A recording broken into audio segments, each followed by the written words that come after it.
Hello guys, welcome to CDS Jugaad से। मैं हूं आपका इंग्लिश मेंटर पीयूष और शुरू कर चुके हैं हम 2019 का सितंबर वाले शिफ्ट का सेट बी, जिसमें हमने 75 क्वेश्चंस किए थे। बहुत सारे अलग अलग टाइप के क्वेश्चंस ऑलरेडी आ चुके हैं। आज हमें ordering of words in a sentence से शुरुआत करनी है। हमने ऑर्डरिंग ऑफ सेंटेंसेस कल किया था, जिसमें बहुत सारे सेंटेंसेस दिए होते हैं और आपको हर सेंटेंस को शफल करना होता है। ये वाले सेंटेंसेस में अल्टीमेटली आपको एक सेंटेंस के 4 पार्ट्स दिए होते हैं। आपको बताना होता है कौन सा वाला पार्ट किस तरह से अरेंज होगा कि इस सेंटेंस का एक कंप्लीट मीनिंग निकल जाएगा। ये वाले टाइप के क्वेश्चंस कंपैरेटिवली आसान होते हैं। तो चलिए डायरेक्शंस पढ़ के फिर इनको शुरू करते हैं। देखिए डायरेक्शंस कह रहा है, each of the following items in this section consists of a sentence, the parts of which have been jumbled, these parts have been labelled as P, Q, R and S. Given below each sentence are 4 sequence, namely A, B, C and D. अब ध्यान से देखिए, इसको आपको दिया क्या गया है, एक सेंटेंस को 4 पार्ट्स में स्प्लिट कर दिया गया है, जिसको P, Q, R, S नाम दे दिया गया। अब वो बोल रहा है कि A, B, C और D आपको 4 ऑप्शंस दिए हैं, जिसमें इन P, Q, R, S को अलग अलग फॉर्मेट में अरेंज किया गया है। आपको क्या करना है, you are required to rearrange the jumble parts of the sentence and mark your response on the answer sheet accordingly. आपको इन सेंटेंसेस को अरेंज करना है properly. P, Q, R, S को किस हिसाब से अगर हम अरेंज करें तो ये प्रॉपर मीनिंग देगा, इसको आपको अरेंज करना है और फिलहाल ढूंढना है कि किस वाले ऑप्शन में इसका सही अरेंजमेंट हो रहा है। यही हम ऑलरेडी हर बार करते आए हैं, तो चलिए आज भी इसको करके ट्राई करते हैं कि कैसे इसका सही आंसर निकलेगा। देखिए सबसे पहले यहां पे बोल रहा है, the company are often asked the formal और informal interviews employees who are leaving.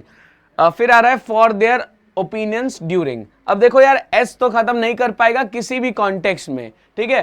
For their opinions, ना एस शुरू कर सकता है और ना एस खत्म कर सकता है, क्योंकि ड्यूरिंग के बाद में एक टाइम चाहिए मुझे, तो एस खत्म नहीं करेगा। इससे स्पेसिफाई क्या हो रहा है, बी ऑप्शन यहां से बाहर हो जा रहा है। एक सेकेंड, ऑप्शन इंक चेंज कर लेता हूं। यहां से बी ऑप्शन क्या हो रहा है, बाहर हो जा रहा है। ये तो फिक्स हो गया बेटा कि बी ऑप्शन आंसर की तरह नहीं आ सकता, ठीक है। ये चीज तो कंफर्म हो गई, बी आंसर नहीं हो सकता। अब देखो यहां पे क्या है, the company are often asked the formal और informal interviews employees who are leaving. अब देखो एम्प्लॉयज हु आर लीविंग, अगर हम आर वाले से जोड़ने की कोशिश करें तो हमारे पास में स्टार्टिंग है आर से और हमारे पास स्टार्टिंग है पी से। पी और आर स्टार्टिंग कर रहे हैं, तो चलो आर वाली स्टार्टिंग देखते हैं, उसके बाद में पी के 2 ऑप्शंस बचते हैं, उसको देख लेंगे। आर से स्टार्टिंग अगर हम करेंगे तो it would be employees who are leaving, फिर आएगा P, Who are leaving the company are often asked। बिल्कुल, who are leaving के बाद में मुझे चाहिए कि कौन सी जगह वो लोग छोड़ रहे हैं। So leaving के बाद में the formal और informal interviews for their opinions during, ये तो नहीं हो पाएगा। देखो R के साथ में S नहीं हो पाएगा, R के साथ में Q भी नहीं हो पाएगा, ठीक है। R के साथ में ना S ना R के साथ में Q, यहां पे क्या हो जाएगा, who are leaving the company are often asked। तो R के साथ में P वाला अरेंजमेंट फिलहाल बहुत बढ़िया है। फिर देखते हैं S, are often asked for their opinions during the formal और informal interview। बिल्कुल सही बात है, during के बाद में मुझे टाइम चाहिए कि कब वो चीजें ऐसे इनके साथ में होती हैं। So during के बाद में क्या आ जाएगा, फॉर्मल और इनफॉर्मल इंटरव्यू के टाइम पे ऐसा होता है या ऐसा पूछा जाता है। सो RPSQ अगर हम लेंगे तो एकदम सही अरेंजमेंट है। इस वजह से बाकी किसी पे जाके कोई टाइम वेस्ट करने की जरूरत नहीं है। फिलहाल मेरा ऑप्शन क्या चला जाएगा, option number A, that is RPSQ, ठीक है। बाकी बी, सी और डी यहां से बाहर हो जाएंगे। देखो इजी क्वेश्चंस में बहुत ज्यादा टाइम वेस्ट करने की जरूरत नहीं होती है बेटा, ठीक। नेक्स्ट क्वेश्चन नंबर 77 देखते हैं क्या कह रहा है। A hailstorm activity in the evenings, okay. A hailstorm activity in the evenings, there is a possibility of. देखो क्यू सेंटेंस खत्म नहीं करेगा, there is a possibility of से सेंटेंस खत्म नहीं होगा, मतलब क्यू सेंटेंस को खत्म नहीं कर सकता, ठीक है। वाइल देयर कुड बी, अब यहां पे आर भी सेंटेंस को खत्म नहीं कर सकता, मतलब यहां से ए वाला ऑप्शन भी बाहर चला गया। देखो कितना आसान क्वेश्चन है। Heavy rain towards the weekend, ये भी हो सकता है, ठीक है। अब हम a hailstorm activity in the evening की बात करें तो शुरुआत हमारे पास में क्यू से हो रही है दोनों ऑप्शंस में, तो चलिए QS पढ़ते हैं और QR पढ़ेंगे, जिसका लॉजिक सही निकला वो आंसर हो जाएगा। तो Q के साथ में S पढ़ के देखते हैं। There is a probability, there is a possibility of, Q के साथ में पहले S पढ़ते हैं।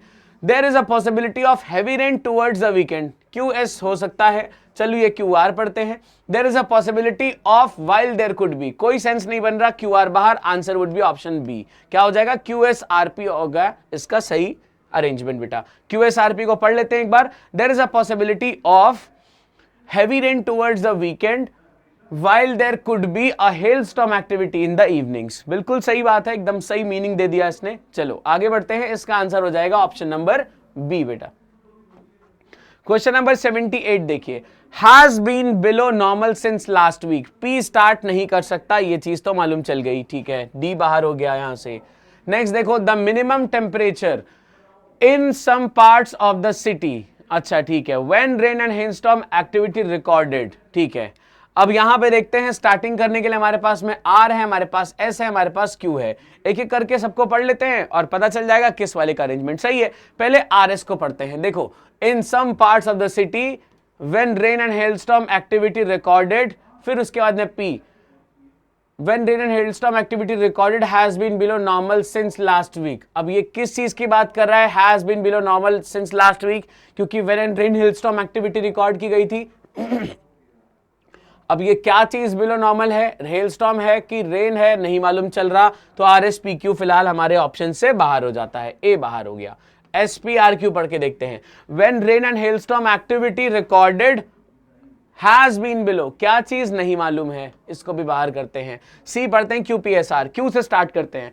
The minimum temperature has been below normal, बहुत बढ़िया। टेम्परेचर क्या था, नॉर्मल से लो था सिंस लास्ट वीक, ठीक है, क्यूपी हो गया, फिर S last week. When rain and hailstorm activity recorded in some parts of the city, बिल्कुल परफेक्ट। तो ऑप्शन नंबर सी के साथ जाएंगे, तो it would be Q P S R, that would be correct answer choice, ठीक है। चलिए next question number 79 देखते हैं क्या कह रहा है। देखो, अगर आप इन टाइप के क्वेश्चंस को देखोगे तो कंपैरेटिवली जो आपके सामने 6 क्वेश्चंस, 6 स्टेटमेंट्स आया करते थे, है ना, याद होगा आपको, S1 होता था, S6 होता था, फिर P Q R S हुआ करता था, इसमें भी सेंटेंसेस होते थे।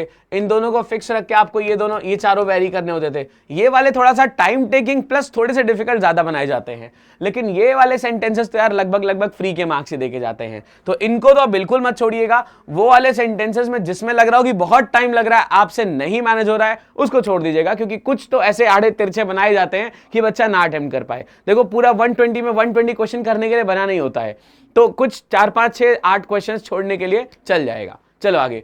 For guest teachers in the department of biotechnology was also held. अब देखो यहाँ पे सिलेक्शन कमिटी मीटिंग। अब यार यहाँ पे सारे अजीब अजीब तरीके से लिखे गए हैं, चलो देखते हैं कौन सा वाला शुरुआत कर सकता है। यहाँ पे शुरुआत पी क्यू आर एस सब नहीं करी हुई है, बहुत बढ़िया, सब ने भंटाधार करने की कोशिश की है, लेकिन अब हम देखेंगे कि किससे किससे शुरुआत कर सकते हैं। चलो पी वाले से शुरुआत करते हैं, पी फिर क्यू फिर आर, फिर उसके बाद में एस से देखेंगे। पहले पी से देखते हैं, पी आर क्यू एस को देखते हैं। पी देखो, for guest teachers was also held, गलत हो गया, पी आर गलत हो गया। आगे देखते हैं, अब उसके बाद में क्यू आर एस पी देखते हैं। इन द डिपार्टमेंट ऑफ बायोटेक्नोलॉजी, फिर आएगा आर, was also held। अच्छा चलो, मान लिया कि क्यू के साथ में आर लग सकता है। इन the department of biotechnology was also held, also held तो नहीं हो सकता यार, क्योंकि पहले मुझे बताना चाहिए कि कोई चीज हुई है, उसके बाद मैं यहां पे बताऊंगा, है ना। चलो फिलहाल मानते हैं क्यू आर हो गया, फिर उसके बाद में S. In the Department of Biotechnology was also held a selection committee meeting for guest teachers। यार ये कुछ बहुत खास तो नहीं अरेंजमेंट बना पाया है, बी को सस्पेक्ट में रखते हैं। फिर पढ़ते हैं आर वाला, आर एस पी क्यू। देखो, was also held से शुरुआत नहीं कर सकते हैं, डी को यहां से बाहर कर दिया। फिर बचता है एस पी आर क्यू पढ़ते हैं, अ सिलेक्शन कमिटी मीटिंग, फिर पी आएगा फॉर गेस्ट टीचर्स, ठीक है। सिलेक्शन कमिटी मीटिंग किसके लिए थी, गेस्ट टीचर्स के लिए, एस पी हो गया, फिर आर क्यू आएगा। was also held for guest teachers, was also held का मतलब क्या है, मीटिंग भी हुई थी in the department of biotechnology, ठीक है। तो better option is A, so B को हटाएंगे, एस पी आर क्यू के साथ जाना पड़ेगा। Option number A would be the correct answer choice. चलिए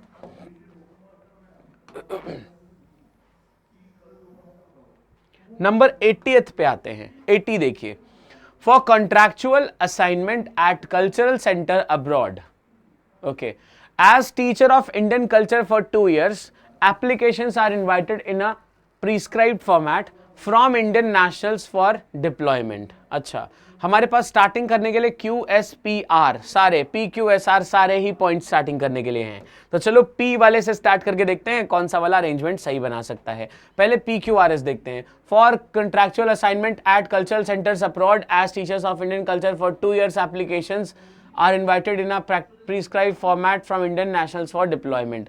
अब ये PQRS क्या सेंस बना पा रहा है?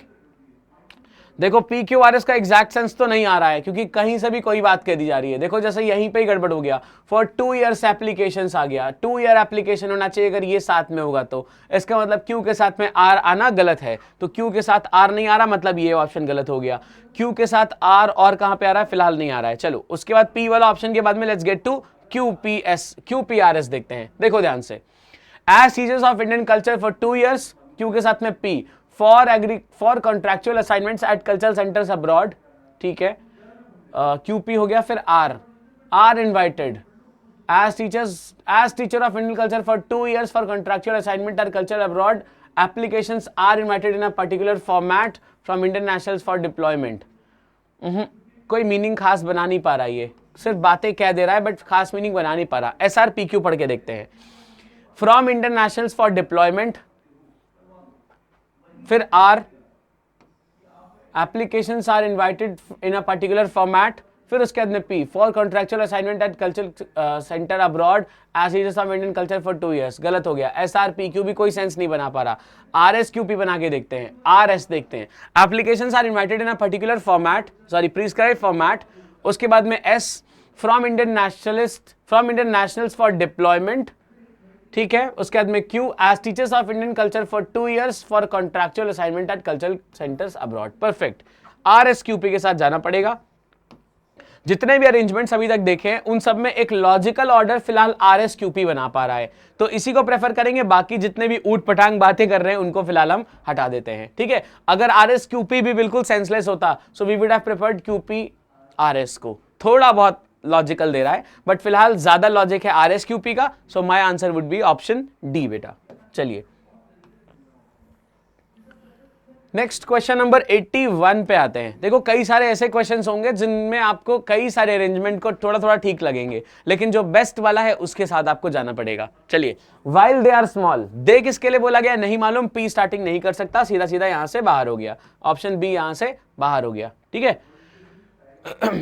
And do the great things, Q से स्टार्टिंग नहीं करेंगे, बाहर हो गया, Q वाले भाई साहब बाहर हो गए, ठीक है। While they are easy, R से शुरुआत नहीं करेंगे, यहां पे नहीं हो रही, कोई बात नहीं। Do the difficult things, अभी S से शुरुआत करेंगे क्या यार, अच्छा do the difficult things। अब हमारे पास में 2 बच रहा है, SRQP, चलो देखते हैं शायद SRQP हो जाए अरेंज, SRPQ SRQP में से कोई अरेंजमेंट हो जाए। अगर नहीं हो पाएगा तो फिर हम while या फिर and से शुरुआत करके देखेंगे। देखो कितना अजीब सा है यार, while they are small, अभी they किसके लिए यूज किया गया नहीं मालूम, लेकिन फिर भी हम हो सकता है इसके लिए यूज करें, ठीक है। तो SRPQ और SRQP देख लेते हैं, पहले SRQP देखते हैं। देखो do the difficult things, फिर R, do the difficult things while they are easy। अब यहां पे एक सजेशन दिया जा रहा है, सजेस्टिव मोड में है ये कि do the difficult things while they are easy, ठीक है। S के बाद में R, do the difficult things while they are easy, ठीक है। उसके बाद में Q and do the great things while they are small, बहुत बढ़िया। S A वाला ऑप्शन बिल्कुल ठीक है। SRPQ देखते हैं एक बार। S कह रहा है do the difficult things while they are easy, while they are small and do the great things। PQ तो गड़बड़ हो गया, C वाला बाहर, आंसर क्या हो जाएगा SRQP, option number A would be the correct choice, ठीक है बेटा। चलो तो सीधा सीधा एलिमिनेशन के थ्रू अगर हम करने की कोशिश करते हैं तो कई सारे क्वेश्चंस बहुत इजी हो जाते हैं। यही वाला प्रेफरेंस देखा करिए, कई बार ऐसा होगा कि आपसे आंसर्स नहीं निकलेंगे, लेकिन ये चांसेस बहुत कम होंगी, मतलब 15 में हो सकता है एक क्वेश्चन ऐसा निकले, तो वो तो चल जाएगा। मतलब आप एलिमिनेशन के थ्रू कर रहे हो और क्वेश्चन निकलने में टाइम लग रहा है, ये हो जाएगा, बट चलेगा, कोई बात नहीं। 15 में से 14 तो एकदम फटाफट हो गए ना, तो हमको मोटिवली यही करना है बेटा। चलो, then you sure if you can't don't deserve me at my best, handle me at my worst, okay। अभी ये इससे आसान क्वेश्चन तो हो ही नहीं सकता। देखो यहां पे क्या लिखा है, if you can't, देखो ध्यान से समझो, अगर हम बोल दें इसको ऐसा, if you can't handle me at my worst, तो क्या हो जाएगा, then you sure don't deserve me at my best। अब यहां पे QSPR अगर हमें मिल जाए तो ये सही आंसर हो जाएगा। देखो QSPR मिल गया, ये सारे बाहर है, क्या हो जाएगा, if you can't handle me at my worst then you sure don't deserve me at my best. ये तो एकदम सिंपल सा क्वेश्चन था, ऑप्शन नंबर बी के साथ चले जाएंगे। कुछ पैरा जंबल्स या कुछ अरेंजमेंट्स आपको देख के ही पता चल जाएंगे उनके आंसर्स क्या है। बाकी ऊट पटांग सारे अरेंजमेंट्स दिए हैं, आपको टाइम वेस्ट करने की जरूरत ही नहीं है। कह रहा है कि अगर तुम मुझे मेरे वर्स्ट में मेरे साथ नहीं रह सकते तो तुम ये श्योर रखो कि तुम मेरे बेस्ट टाइम में भी मेरे को डिजर्व नहीं करते हो, या फिर मेरे बेस्ट टाइम में भी तुम मेरे साथ नहीं रहने के काबिल हो। So something like this stated here. ठीक है बेटा, चलिए अगले क्वेश्चन पे आते हैं। क्वेश्चन नंबर 83 पे आते हैं। देखिए, you will be more disappointed than by the ones you did do, by the things you did not do 20 years from now. Okay. You will be more disappointed than by the ones you did do, by the things you did not do 20 years from now. ठीक है, you will be more disappointed by the things you did not do than by the ones you did do 20 years from now. अब देखो यार, एक तो चीज मुझे को पता चल गई है कि यहाँ पे P के साथ में मुझे चाहिए R, ये चीज तो मुझे मालूम चल गई है। P के साथ में क्या चाहिए? R चाहिए। अब देखो P के साथ में R के लिए हमारे पास में दो ऑप्शंस बच रहे हैं। एक बच रहा है हमारे पास में, अच्छा तीन बच रहे हैं, सॉरी तीन ऑप्शंस बच रहे हैं जिसमें पी आर आ रहा है। देखो इधर भी पी आर है, इधर भी पी आर, इधर भी P R.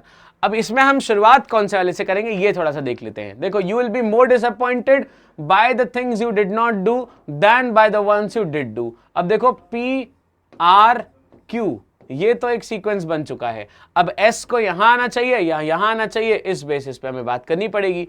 P R Q का सीक्वेंस देखो कौन कौन बना रहा है। पी आर क्यू देखो, ये एक ये नहीं बना रहा है, एक ये बना रहा है पी आर क्यू, और ये बना रहा है पी आर क्यू। तो एस यहाँ पे भी है और यहाँ पे भी है। अब फंस गई बात, कैसे जाएंगे? देखो चलो यहाँ पे देखते हैं। तो ये पी आर क्यू का तो स्टेटमेंट बन चुका है। अब अगर हम इसको अरेंज करने की कोशिश करें, so you will be more disappointed by the things you did not do than by the ones you did do 20 years from now। अब अगर मैं क्यू के बाद में एस को लगाता हूं, ठीक है, तो ये कह रहा है कि you did do 20 years from now, जो तुमने काम किया था आज के 20 साल के बाद। तो ये वाला मीनिंग थोड़ा सा डिस्टॉर्ट होने लग जाएगा, समझ रहे हो आप? क्योंकि डिड डू लिखा है जो पहले काम किया था, और 20 years from now का मतलब है 20 साल के बाद आज से। तो पास्ट और फ्यूचर एक साथ रख दिया गया, इस वजह से ये वाला अरेंजमेंट थोड़ा सा गड़बड़ है। तो क्यू के बाद में ऐसा अगर हम रखेंगे, क्यू के बाद में अगर हम ऐसे रखेंगे तो ये मीनिंग को थोड़ा सा गड़बड़ करने की कोशिश कर रहा है, क्योंकि कॉमा वगैरह भी कुछ नहीं लगा हुआ है, इस वजह से ये गड़बड़ करेगा। तो एस को हम बाद में रखने से अच्छा है डी के साथ में जाते हैं। 20 years from now, आज के अगर 20 साल के बाद आप देखोगे तो आप ज्यादा डिसअपॉइंट होगे उन चीजों से जो आपने नहीं की हैं देन उन चीजों से जो आपने की हैं। ठीक है, अगर जैसे मान लो आपका मन कर रहा है कि भाई मैं फुटबॉल अच्छा खेलता हूं, चलो मुझे ट्राई करना चाहिए एटलीस्ट, नहीं आगे चला पाऊंगा कोई बात नहीं, नहीं चलाऊंगा। लेकिन अगर 20 साल के बाद आपने ये सोचा कि यार मुझे कर लेना चाहिए था यार, शायद मैं अच्छा कर जाता, तब आपको ज्यादा रिग्रेट होगा। भले अगर आप करो और आपका रिजल्ट अच्छा ना आए तो उतना रिग्रेट नहीं होगा, लेकिन अगर आपने नहीं किया तो ज्यादा रिग्रेट होगा। This is a lesson for life, इसलिए थोड़ा सा इलैबोरेट करना जरूरी था। चलो अगला 83 के बाद में let's get to question number 84। Question number 84 देखिए क्या कह रहा है।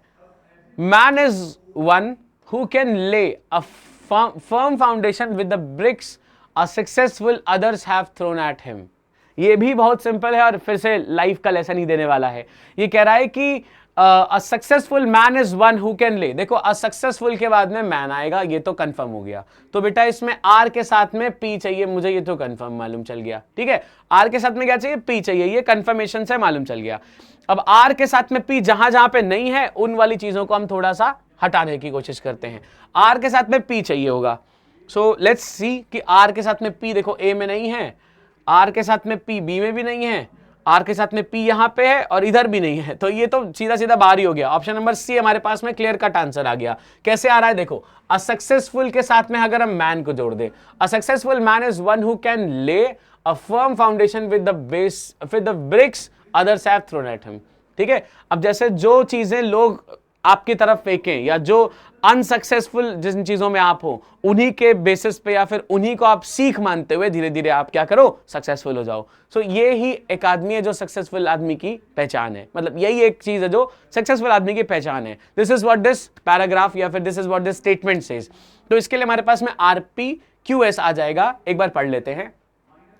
अ successful man is one who can lay, RP हो गया, a firm foundation with the bricks, Q हो गया, फिर S, others have thrown at him. ठीक है, so RP Q S, this would be the correct answer choice. ठीक है, चलिए 84th के बाद let's get to 85th number question. What we may be but we know not, we know what we are। अच्छा, ये फिर से easy सा क्वेश्चन है, लेकिन अगर आपको थोड़ा समझ नहीं आ रहा है तो चलिए उसको अरेंज करके देखते हैं। What we may be but we not know, देखो but we know not, देखो क्यू शुरुआत तो नहीं करेगा तो क्यू को यहां से बाहर करते हैं। दोनों ऑप्शंस यहां पे जो क्यू लेके आ रहे हैं ये तुरंत बाहर हो जाएंगे। ठीक है बात, चलो वॉट वी आर, अब बच क्या रहा है हमारे पास में, आर बच रहा है। सो आर एस है और आर क्यू है, चलो अरेंज करके देखते हैं। वी नो, फिर उसके बाद में S, we know what we are. ठीक है, आर क्यू देखते हैं, we know but we not know, but we know not, we know but we know not. अरे ये तो आर और क्यू तो कोई सेंस नहीं बना रहा, तो आर क्यू हटाते हैं, आर एस क्यू पी देखते हैं। देखो we know what we are, R S बन गया, but we know not what we may be, बिल्कुल perfect, R S Q P के बारे में हो सकता है। तो इसका आंसर हो जाएगा ऑप्शन नंबर ए के साथ जाना पड़ेगा। अब ये कहना क्या चाह रहा है इसके बारे में बात कर लेते हैं। We know what we are, हमको पता है कि हम क्या है, ठीक है, but we know not what we may be, लेकिन हमको पता है कि शायद हम क्या चीज नहीं बन सकते, है ना। तो इस कॉन्टेक्स्ट में हम इसको निकाल सकते हैं। That's how option number A would fit best for this question. तो इसमें हम जाएंगे ऑप्शन नंबर ए के साथ में। Let's get to question number 86।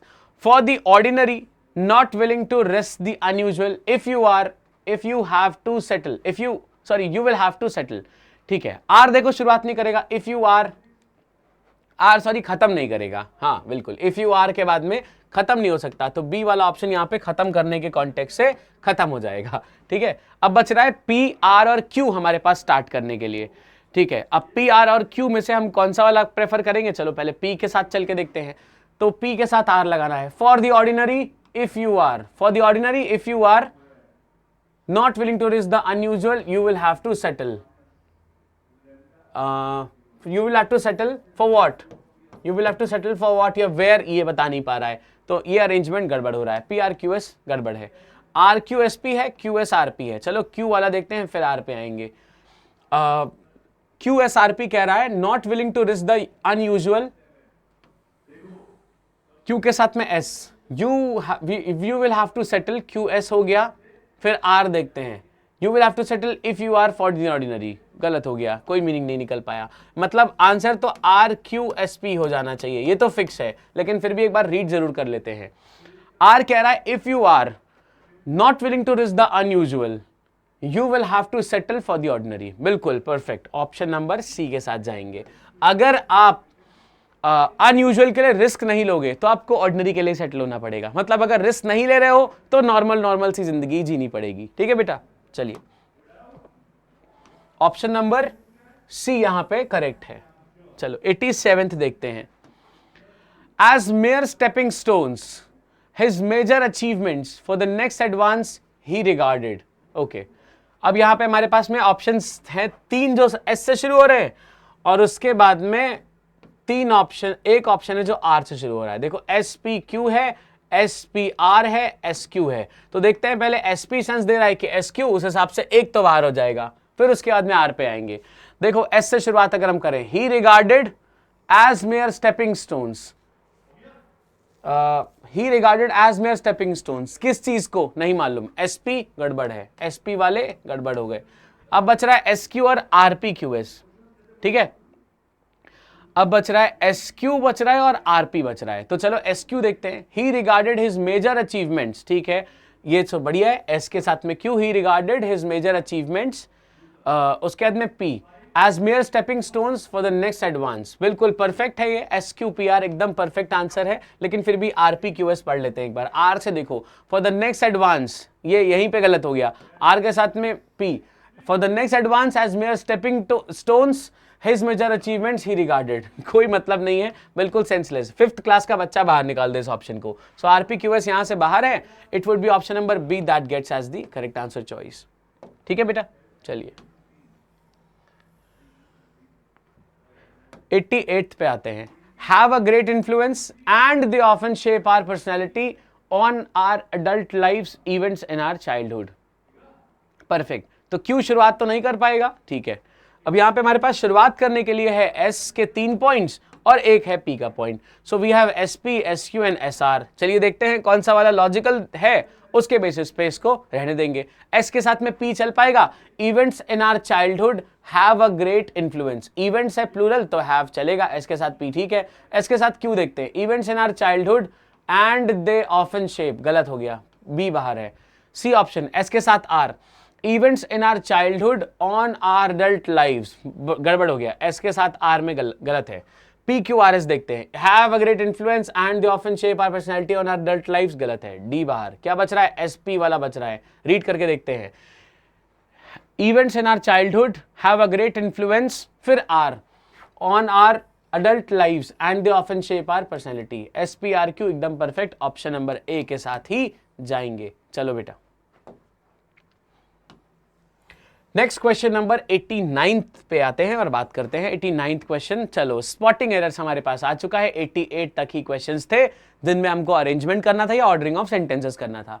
यहां पे देखिए क्या लिखा है, each item in this section has a sentence which has multiple parts. ठीक है, find out the error, no error and indicate your response from the option A, B, C and D on the answer sheet. अब देखो यहाँ पे question थोड़ा सा अलग तरीके से बनाया गया है। क्वेश्चन क्या है, एक स्टेटमेंट लिखा है, कई सारे सेंटेंस में आपको नो एरर का ऑप्शन मिलेगा, कई सारे में नहीं भी मिलेगा।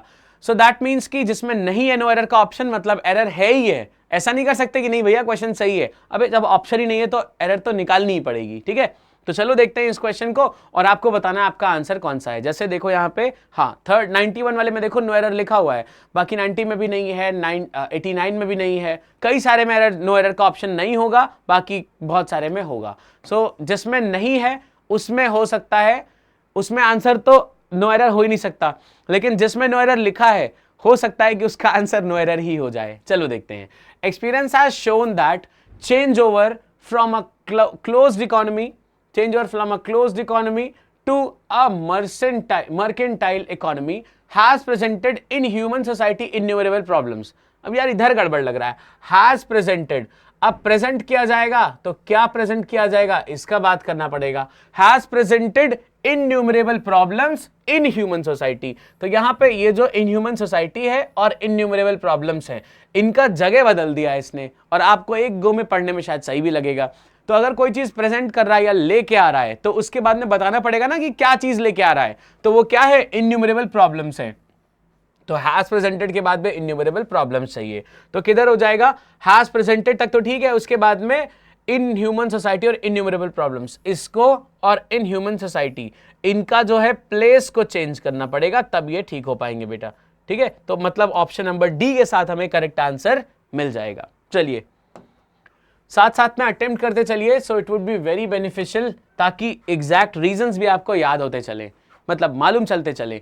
अ closed economy is identified as a human community which produces all the consumers all it consumes and consumed all it produces। देखो यहाँ पे एक बेटा पैरेललिज्म किया गया है। पैरेललिज्म क्या होता है, इसको क्या बोलते हैं और कैसे समझते हैं, ध्यान से देखिए, बहुत इजी सा कॉन्सेप्ट है, वरना फिर दिक्कत हो जाएगी। देखो जैसे जब भी कभी मान लो दो सेट ऑफ वर्ड्स लिखे हो, एक सेट ऑफ वर्ड यहाँ पे, फिर एंड से इसको हमने कंपेयर किया हो या जोड़ा हो, और यहाँ पे दूसरे सेट ऑफ वर्ड्स लिखे हैं। ठीक है, मान लो यहाँ पे लिखा है easy and high, easy and high, और इधर मैं लिख रहा हूं अगर ब्रेव एंड वाइजर, WISER। अब यहां पे देखो इजी कौन सा फॉर्मेट है, पॉजिटिव है, इजियर नहीं लिखा है, हाई लिखा है तो ये भी पॉजिटिव हो गया, हायर नहीं लिखा है, ब्रेव लिखा है तो ये भी पॉजिटिव है, ब्रेवर नहीं लिखा है, लेकिन यहां पे वाइजर लिखा है, वाइजर होता है कंपैरेटिव। तो इसका मतलब क्या है, मैं क्या करूंगा बेटा, मैं इसको भी जो मेजॉरिटी है उसके हिसाब से ही वाइजर काट के यहां से वाइज लिख दूंगा, तब ये सही माना जाएगा। बात समझ आ रही है, इस चीज को समझिएगा। और अब इसको क्वेश्चन में अप्लाई करके देखते हैं। देखो, a closed economy is identified as a human community which produces all it consumes. Produces क्या है, V1 है, कंज्यूम्स क्या है, V1 है। ठीक है, एंड ये हो गई बाउंड्री, ये वाली बाउंड्री है। ठीक है, एंड कंज्यूम्ड ये क्या है, V2, ऑल इट प्रोड्यूसेस ये क्या है, V1। मेजॉरिटी किसकी है, V1 की, तो V2 को कंज्यूम्ड हटा के क्या कर देंगे, कंज्यूम्स लिख देंगे, कंज्यूम्स। मतलब ये कहां पे आ रहा है, कंज्यूम्ड। ऑप्शन नंबर डी के साथ इसकी एरर हो जाएगी। आसान क्वेश्चन है, ध्यान से समझिएगा, इसको पैरेललिज्म बोलते हैं। ऑलरेडी क्लास में आपको चीजें मैंने बताई हुई हैं कि जब भी ढेर सारी चीजें होती हैं तो हम क्या करते हैं, उन सब का फॉर्मेट सेम रखते हैं। जैसे एक ईडियम भी है, या एक आप कह लो बहुत अच्छा कोटेशन है, early to bed and early to rise makes a man healthy. ये कोटेशन क्या है? हेल्दी, सॉरी, ये कोटेशन है हेल्दी, वेल्दी एंड वाइजर। अगर मैं यहां पे हेल्दी लिखूं ये पॉजिटिव है, वेल्दी लिखूं ये पॉजिटिव है, और वाइजर लिखूं तो ये कंपैरेटिव हो गया, इसीलिए कोटेशन में वाइजर की जगह वाइज लिखा हुआ है। हेल्दी, वेल्दी एंड वाइज होना चाहिए, अब ये सही माना जाएगा। ठीक है, तो जब भी कई सारे वर्ड्स लिखे जाते हैं ना, इनका फॉर्मेट बेटा सेम रखा जाता है। अगर ये सारे पॉजिटिव में है तो पॉजिटिव, अगर ये सारे कंपैरेटिव में है तो कंपैरेटिव, इस तरीके से ही इनको लिखना पड़ता है, तभी ये सही माने जाते हैं, वरना इनको गलत माना जाता है। ठीक है, चलिए, सो इस वाले में हो जाएगा and consumed all it produces. 91 is saying iron is the most useful against all metals। अब ऐसा थोड़ी है कि आयरन को इधर अगर हम यूज कर रहे हैं तो बाकी सारे मेटल्स जितने भी हैं ये सब इसके आयरन के अगेंस्ट में हो गए। अगेंस्ट का मतलब है विरोध में काम करने लगना। सो यहाँ पे अगेंस्ट की जगह ऑफ ऑल मेटल्स लिखेंगे, ये सही हो जाएगा। मतलब सारे मेटल्स में से सबसे ज्यादा यूज कौन सा होता है? आयरन होता है। सो ऑफ ऑल मेटल्स लिख सकते हैं, आउट ऑफ ऑल मेटल्स लिख सकते हैं, लेकिन अगेंस्ट लिखने का कोई लॉजिक नहीं है बेटा। तो अगेंस्ट यहां से हटाएंगे, ऑप्शन नंबर सी के साथ में आंसर हो जाएगा। तो जरूरी नहीं कि जिसमें भी नो एरर दिया हो उसका आंसर नो एरर ही हो, इस भ्रम में मत रहिएगा प्लीज। चलिए 91 के बाद let's get to 92 number question. 92 देखते हैं। Mumbai is largest cotton centre in the country. Simple सा क्वेश्चन है यार, एकदम लप्पू सा क्वेश्चन, विनीत सर की भाषा में बोले तो। लार्जेस्ट क्या है? सुपरलेटिव डिग्री है। हमने क्या सीखा था? सुपरलेटिव डिग्री से पहले हमेशा द चाहिए होता है।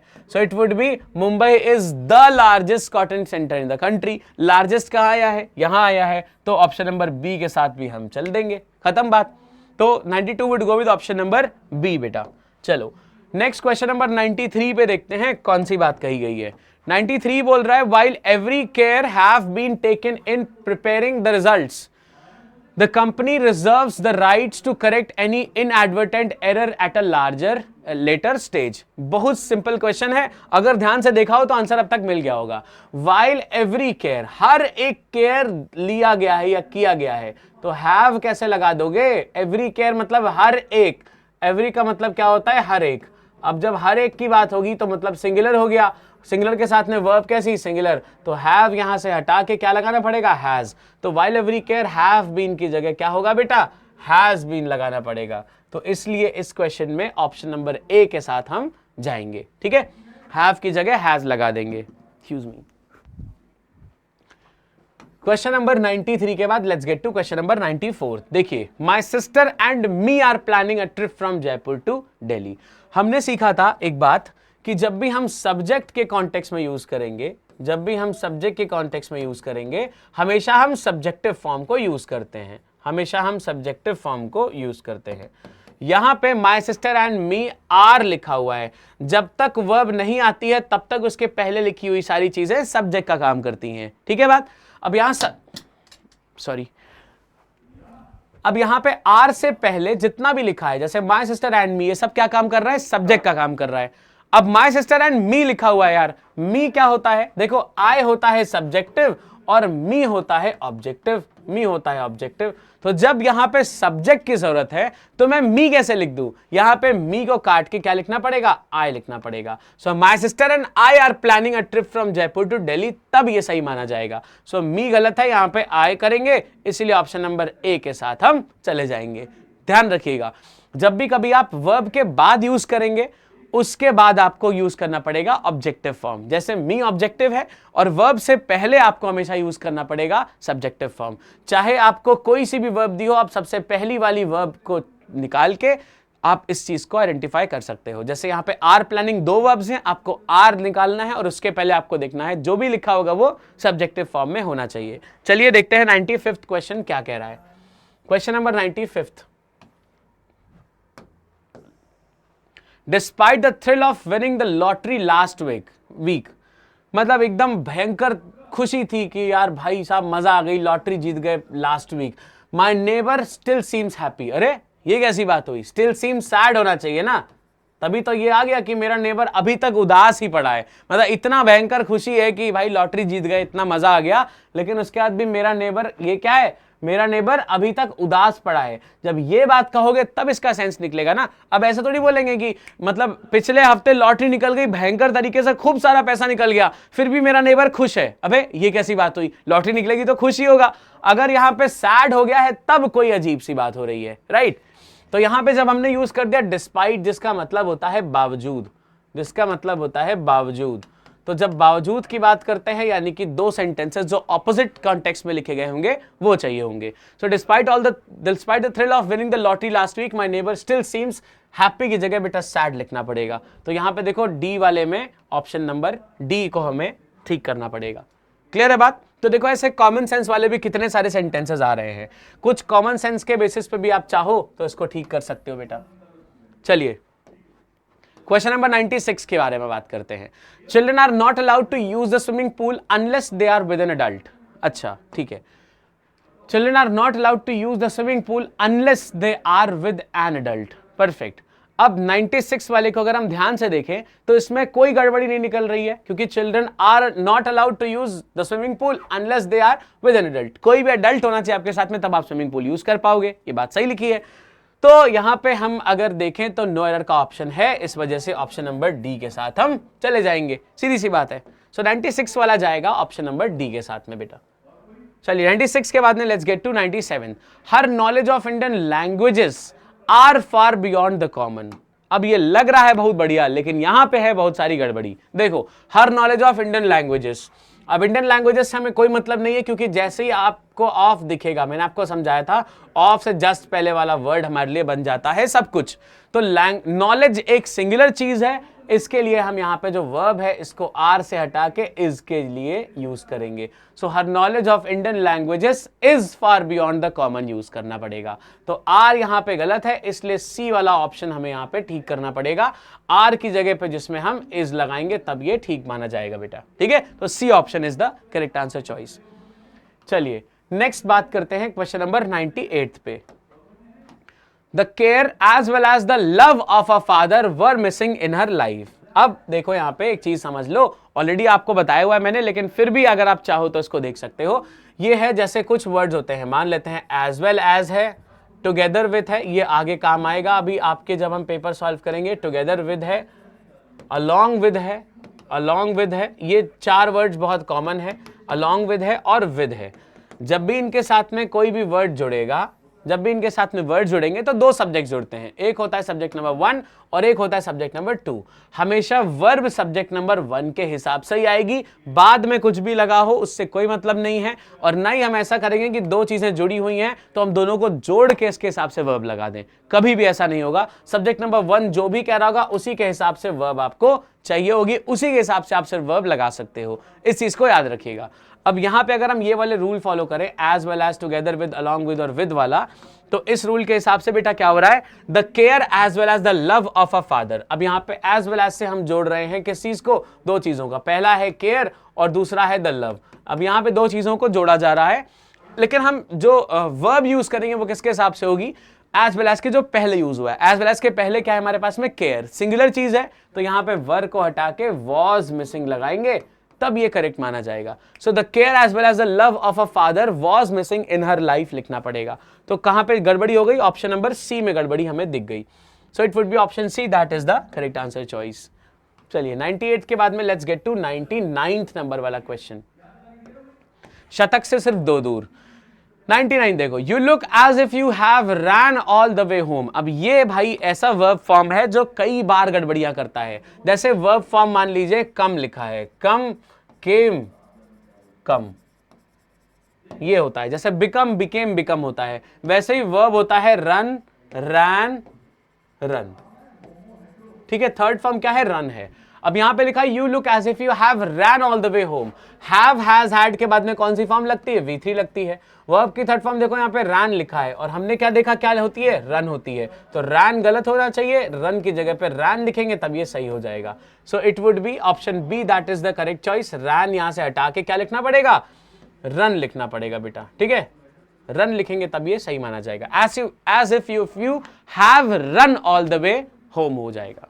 चलो 99 के बाद में अब बारी है नंबर 100 की। ध्यान से देखिएगा इस क्वेश्चन को। This says the real voyage of discovery consist not in seeking new landscapes but in having new eyes. Simple सा क्वेश्चन, ध्यान लाके देखेंगे फटाफट आ जाएगा आंसर। देखिए क्या कह रहा है, the real voyage of discovery consist क्या है बेटा, वर्ब है, कंसिस्ट वर्ब है। अब अगर इसमें एस लगा होगा तो सिंगुलर हो जाएगी, नहीं लगा होगा तो प्लूरल हो जाएगी, ठीक है। The real voyage of discovery, अब यहां पे वॉयज क्या है, सिंगुलर है, तो सिंगुलर है तो वर्ब भी सिंगुलर चाहिए होगा, मतलब वर्ब के साथ में एस वाली फॉर्मेट चाहिए। तो कंसिस्ट गलत है, यहां पे क्या होगा, कंसिस्ट, क्या होगा, कंसिस्ट लगना पड़ेगा। So the real voyage of discovery consist of होगा, यहां पे बी ऑप्शन गड़बड़ है, कंसिस्ट में लास्ट में एस भी चाहिए हमें। क्लियर, चलिए नंबर 101 पे आते हैं, 101 पे आते हैं। No struggle can ever succeeded without women participating side by side with men. फिर से सिंपल क्वेश्चन है, देखो no struggle can ever succeeded, can के बाद में ईडी फॉर्म लगा दी है। देखो कोई भी मॉडल आप ले लो, कोई भी मॉडल ले लेते हैं, can, could, will, would, shall, should, anything, may, might, कुछ भी ले लो। इसके बाद में आप कभी भी V2 नहीं लगा सकते डायरेक्टली, ना कभी भी V3 लगा सकते हैं, ये सब गलत माना जाता है।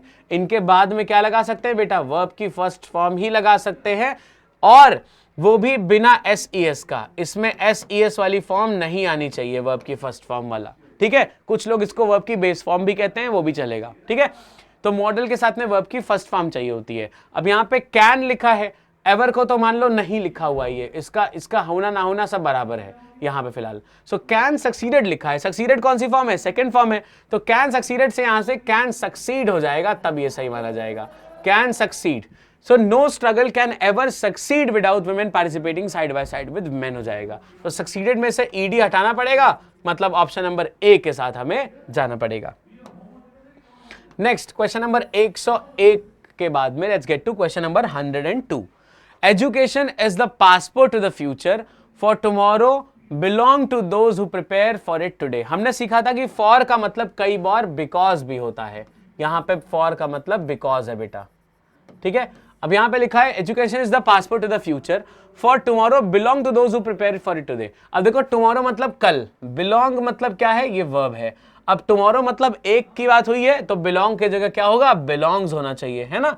तो देखो बहुत सिंपल सी एरर्स हैं जो आपसे पूछी जा रही हैं। बिलोंग की जगह हम बिलोंग्स लिखेंगे, इसलिए ऑप्शन नंबर बी में हमें एरर मिल जाएगी, ठीक है। सॉरी, बिलोंग की जगह बिलोंग्स लिखेंगे, एस वाली वर्ब चाहिए, क्योंकि टुमारो सिंगुलर चीज है तो उसके हिसाब से सिंगुलर वर्ब भी हमें चाहिए होगी। नेक्स्ट क्वेश्चन नंबर 103 देखते हैं। There come a time when you have to choose between turning the page and choosing the book, closing the book. देखो देयर कम अ टाइम नहीं, देयर कम्स अ टाइम, क्योंकि एक time की बात हो रही है, तो there comes a time, simple सा ऑप्शन नंबर ए, कम की जगह कम्स अ टाइम, एक समय आता है या एक समय ऐसा आता है, तो इसकी बात होगी, इसलिए देयर कम्स अ टाइम को लेंगे, ठीक है। चलो 103 के बाद लेट्स गेट टू 104। चलो भैया कॉम्प्रीहेंशन पे बात आ चुकी है। कॉम्प्रीहेंशन में आपके सामने होते हैं पैसेजेस, उनको पढ़ना होता है और बताना होता है कि कौन सा वाला आंसर आपको सही लग रहा है, ठीक है। लेकिन उसमें एक लिमिटेशन होती है कि आपको पैसेज के बाहर नहीं जाके सोचना होता है, पैसेज में ही जो चीजें दी हैं उसी के बेसिस पे आपको आंसर करना होता है। तो चलिए इसको देखते हैं क्या कह रहा है ये। कॉम्प्रीहेंशन के डायरेक्शंस पहले पढ़ लेते हैं, क्वेश्चन नंबर आएगा इसके बाद में। क्वेश्चन नंबर 104 से शुरुआत कर रहे हैं, बहुत ठीक है। यानी कि लगभग 16-17 क्वेश्चन कॉम्प्रीहेंशन से पूछे गए हैं, मतलब लगभग 3 पैसेज तो होने चाहिए। चलिए देखते हैं। कॉम्प्रीहेंशन में डायरेक्शंस कह रहे हैं, इन this section you have few short passages, after each passage you will find some items based on this passage। यहां पे फिर इन्होंने आइटम लिखा हुआ है, बट आइटम से आप घबराइएगा नहीं, यहां पे आइटम ऐसा कुछ भी नहीं होने वाला है। आइटम सॉन्ग वांग डांस वांस कुछ नहीं है, आइटम्स का मतलब यहां पे क्वेश्चंस है बेटा, आइटम्स का मतलब क्वेश्चंस है। Items based on the passage, first read a passage and answer, first read a passage and answer the items based on it. अब आपको पहले पैसेज पढ़ना है, फिर उसके बेस पे जो आइटम्स या क्वेश्चंस दिए हैं वो पढ़ने हैं, बताने हैं।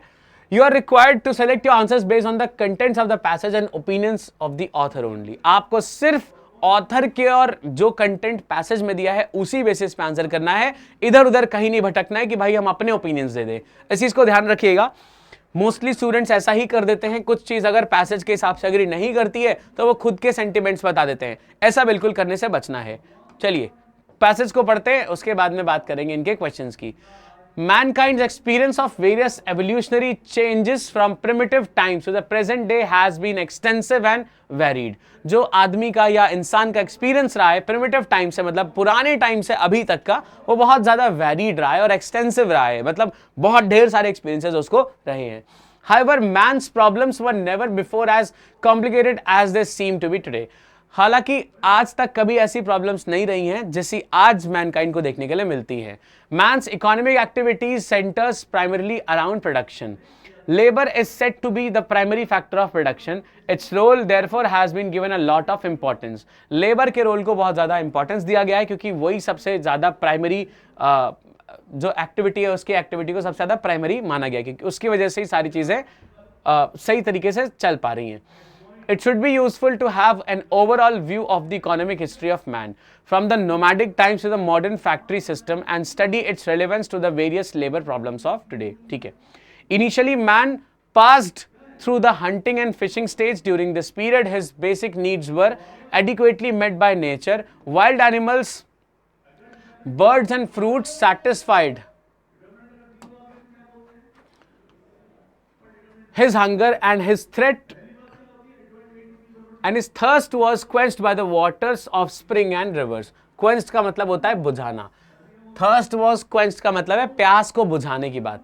what the waters of springs and rivers। caves gave him shelter and barks of trees were used as clothing।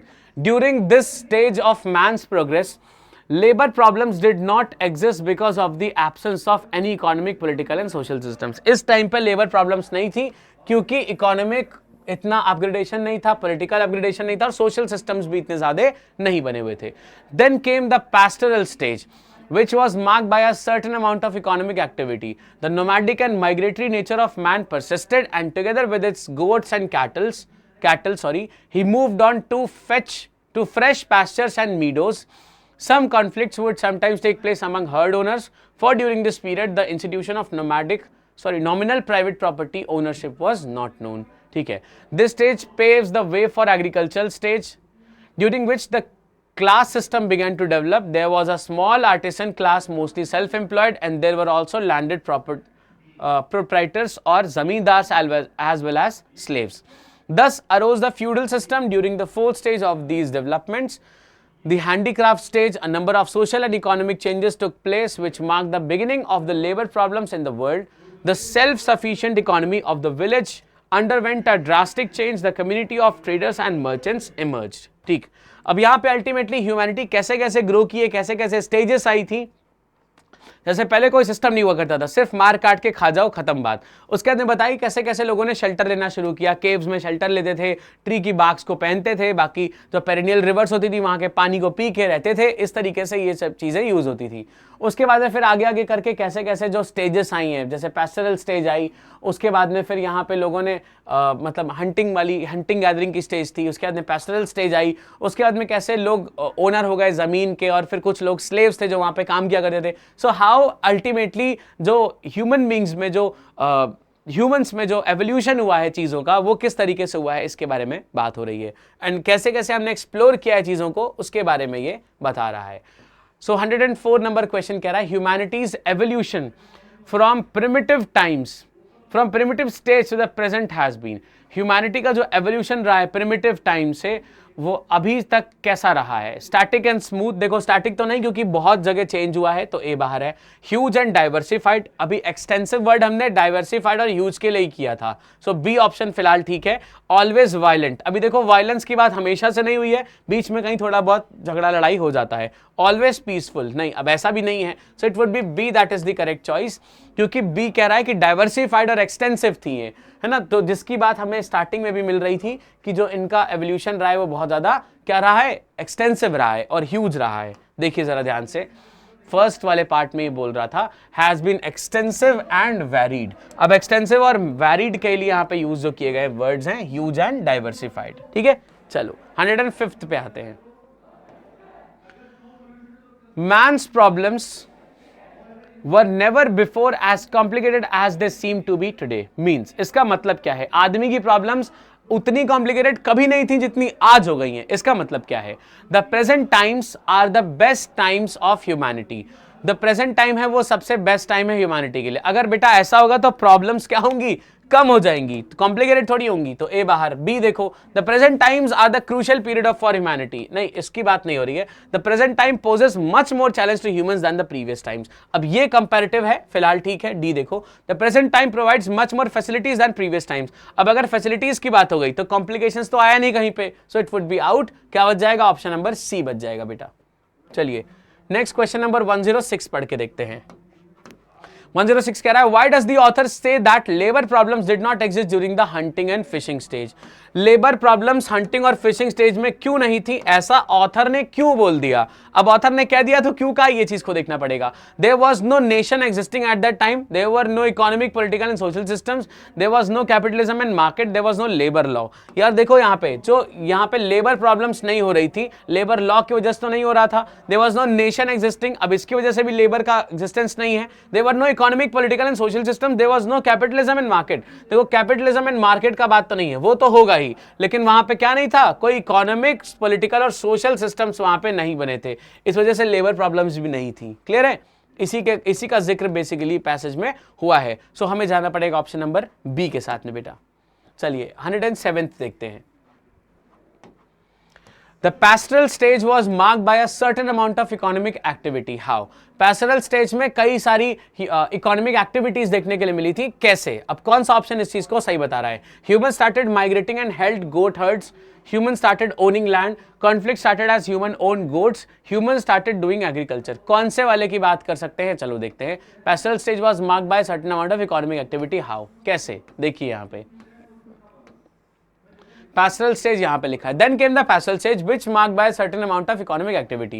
The nomadic and migratory nature of man persisted and together with his goats and cattle. अब क्या हो रहा है? गोट और cattle को लेके वो लोग अपना चीजें करने लगे. He moved on to fresh pastures and meadows. ठीक है, अब इसके लिए हमारे पास में कौन सा वाला ऑप्शन ठीक है? चलो देखते हैं. क्वेश्चन नंबर 107 पे, human started migrating and held goat herds. बिल्कुल ठीक बात है, एकदम सही है ऑप्शन ए. बी देखते हैं. Human started owning land. नहीं, इसका बात नहीं हो रहा है. सी कह रहा है conflict started as human own goats. Conflict start हुआ था, इसका जिक्र तो फिलहाल नहीं है, क्योंकि हमको मेजरली बात क्या करनी है?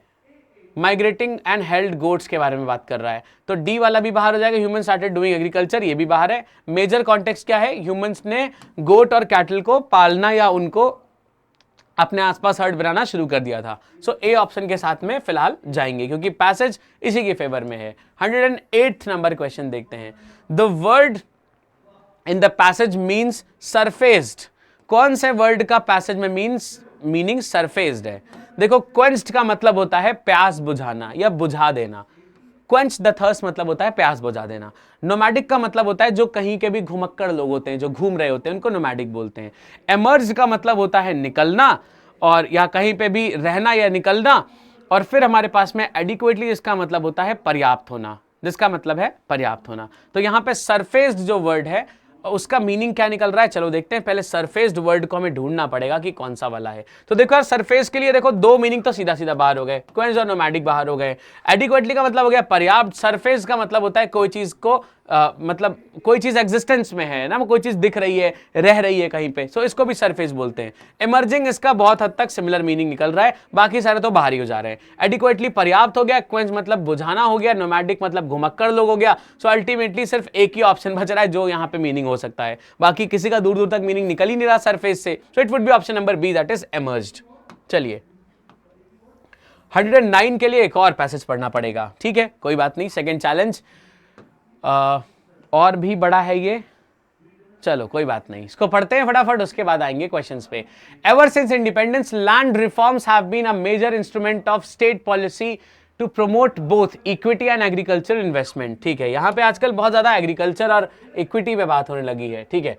Unfortunately, progress on land reforms has been slow, reflecting the resilience of structures of power that gave rise to the problem in the first place. ठीक है. The main instrument for realizing more equitable distribution of land is the land ceiling laws. These laws were enacted by several states during the late 1950s and 1960s, and the early 1970s saw more stringent amendments in the law to plug loopholes in the earlier laws. ठीक है, मतलब यहाँ पे 3 decades में बन रहा था और 1970s वाले जो थे वो और ज्यादा उन्होंने जो लूप होल्स थे उनको और ज्यादा चीजें ठीक कर दी. ठीक है, but the record of implementation has not been satisfactory. इतने सारे लॉज बने, इतने बार इंप्लीमेंट हुए, लेकिन फिर भी उनका जो इंप्लीमेंटेशन है वो सेटिस्फैक्ट्री नहीं हो पाया. Around 3 million hectares of land has been declared surplus so far. अभी तक 3 हेक्टेयर लैंड सरप्लस डिक्लेयर हो चुकी है, which is hardly 2% of net sown area in India. अभी तक जितना सरप्लस डिक्लेयर हुई है वो सिर्फ 2% है नेट सोन एरिया में. जो इंडिया में जो नेट सोन एरिया है जिसमें बोआई होती है या जिसमें खेती होती है उसका सिर्फ 2% है वो.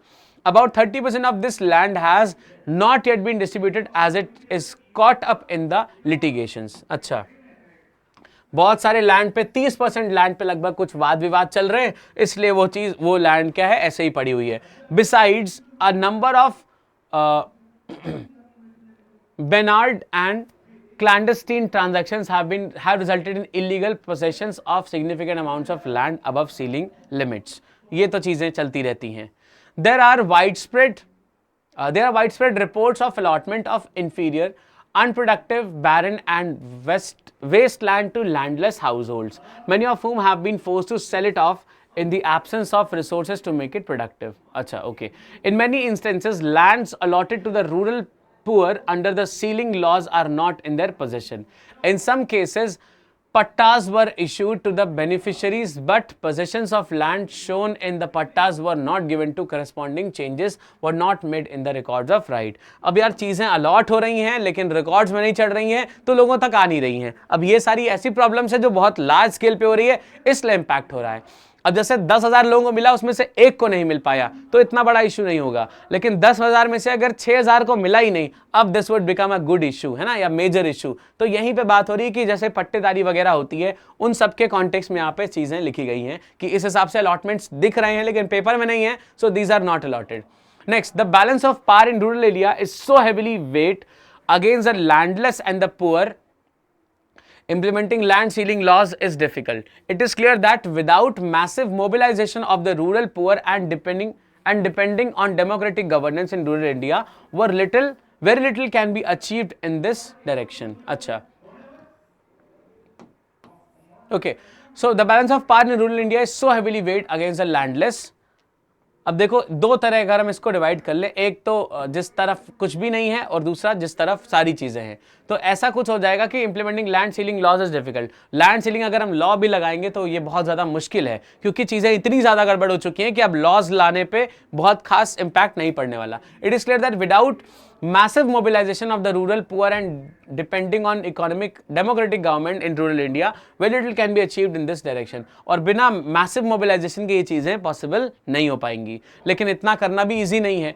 So although half of India's population continue to depend on agriculture as its primary source of livelihood, 83% of farmers operate holdings of less than 2 hectares in size, and the average holding size is only 1.23 hectares. This is often in fragments and unirrigated. There are also those who are entirely landless. Although agriculture is their main source of livelihood, they have inadequate financial resource to purchase and often depend on leasing in small plots on insecure terms for short periods, sometimes only for one reason. Hence, many face insecurity of tenure and the growing threat of land alienation and pressure from urbanization, industrialization and powerful interests. Okay. अब यहाँ पे सारी चीजें problematic क्यों हो रही हैं? क्योंकि बहुत ढेर सारा जो लैंड है उसमें से बहुत कम ही अलॉटेड है, उसमें से भी बहुत सारी चीजें करनी पड़ती हैं. मतलब अगर रिसोर्सेज नहीं तो आपको उसको किराए पे देना पड़ेगा. There is a term called as adhiya, जिसपे देते हैं तो लैंड पे फार्मिंग करके लोग आधा पैसा आपको देते हैं, आधी फसल आपको देते हैं, आधा वो खुद रखते हैं, जिसमें से उनको कोई लेबर चार्जेस नहीं देने पड़ते हैं. ऐसे करके बहुत सारे सिस्टम्स होते हैं. सो अल्टीमेटली यहाँ पे बहुत सारी बातें बताई जा रही हैं, how to get rid of this, how to get out of this problem, right. Let's get to the questions और देखते हैं किस हिसाब से क्वेश्चंस को आंसर हम कर सकते हैं. So 109 says, why does the land reform prove to be slow? Because of the disparity in power structure, because of the power of the government, because states have different laws, because of the scarcity of land in the country. देखो यहाँ पे scarcity of land country में नहीं है, क्योंकि अगर land की scarcity होती तो इसको मेंशन जरूर किया जाता. Because states have different laws नहीं होगा, because of the power of the government, इसकी बात भी नहीं है. ये सही है because of the disparity in power structures. अभी बताया था कि अमीर जो है उनके पास में खूब सारी लैंड और गरीब के पास में लैंड ही नहीं है. So there is an inequality, there is an inequality. Inequality को हम डिस्पैरिटी भी कहते हैं बेटा. डिस्पैरिटी का मतलब होता है inequality. So because of the disparity in power structure, ये मेजर रीजन है कि लैंड रिफॉर्म्स स्लो हैं बहुत ज्यादा. ठीक है, चलो नंबर 110 पे आते हैं. Which of the following statements is और आर करेक्ट? कौन सा स्टेटमेंट इसमें से करेक्ट है ये आपको बताना है. Land ceiling laws have prove to be unsatisfactory. बिल्कुल सही है यार.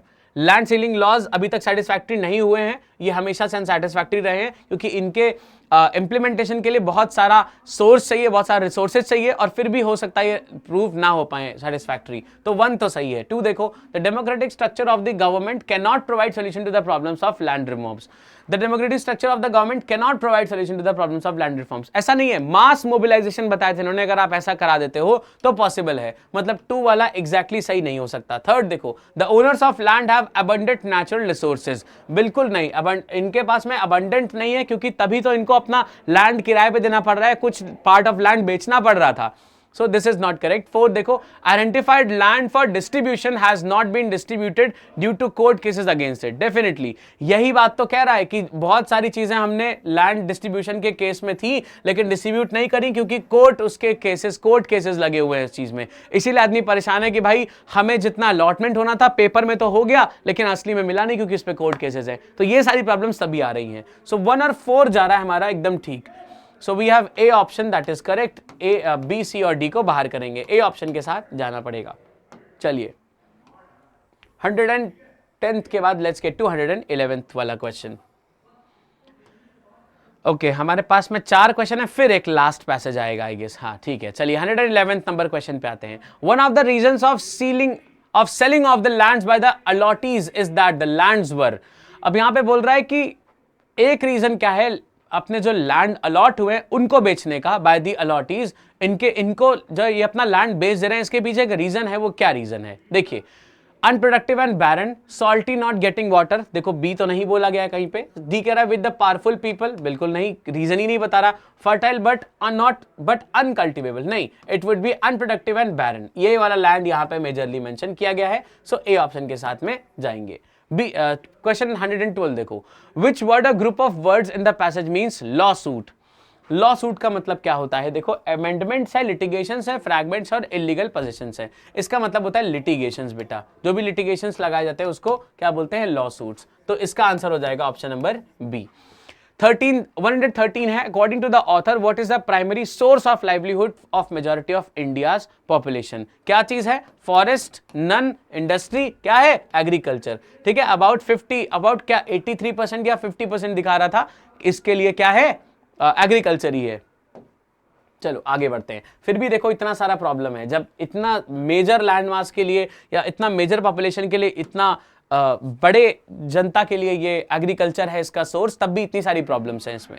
114 देखते हैं. There are also those who are entirely landless. अब ऐसे बहुत सारे लोग हैं जो एंटायरली लैंडलेस हैं, लेकिन फिर उनके कॉन्टेक्स्ट में क्या है, all the agriculture is their main source of livelihood. Means बहुत सारे लोग हैं जो एंटायरली लैंडलेस हैं, हालांकि एग्रीकल्चर उनका मेन सोर्स ऑफ लाइवलीहुड है. इसका मतलब क्या है, they do not have money to buy lands, they have sold off their lands to others. Most of them are agriculture labourers, they are migrant labours from other places. हमने सीखा था ना, वो लोग क्या करते हैं, अपनी जो जमीन है उसको क्या करते हैं, अधिया पे दे देते हैं या फिर आधे पे दे देते हैं. और बहुत सारे लोग जिनके पास जमीन नहीं है वो दूसरों की जमीन में जाके काम करते हैं, आधा पैसा उनको देते हैं, आधा पैसा खुद रखते हैं. अभी डिस्कस किया था. So it would be most of them are agriculture labourers, है ना, और दूसरों के खेत में काम करके आधा पैसा उनको देना, आधा पैसा खुद रखना. So this is what the system is going on.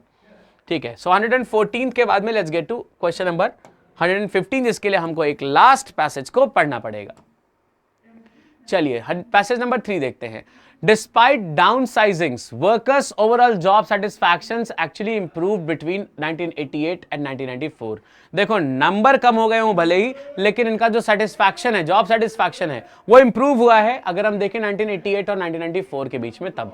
Some reasons given were improved workflow, better cooperation between departments and increased fairness in supervision. अब ये कुछ रीजंस दिए गए हैं. क्या क्या रीजंस हैं? Improve workflow. कौन से रीजन है जिनसे वर्कफ्लो इंप्रूव हुआ है? वो है better cooperation between departments and increase fairness in supervisor. ठीक है, सुपरवाइजर थोड़े अच्छे हो गए हैं, मतलब चीजें फेयर तरीके से करने लगे हैं, अच्छा कोऑपरेशन है डिपार्टमेंट्स के बीच में. Many firms today rely on attitude surveys to monitor how employees feel about working in their firms. बहुत सारी फर्म्स आजकल ओवरव्यूज लेने लगे हैं, रिव्यूज लेने लगे हैं कि भाई क्या क्या चीज़ें आपको सही लगती हैं, क्या अच्छा लगता है, क्या आपके व्यूज़ हैं, क्या व्यू पॉइंट्स हैं, उसमें लिखा होता है ना, बहुत सारे जो टेस्टिमोनियल्स होते हैं उसमें लिखा होता है.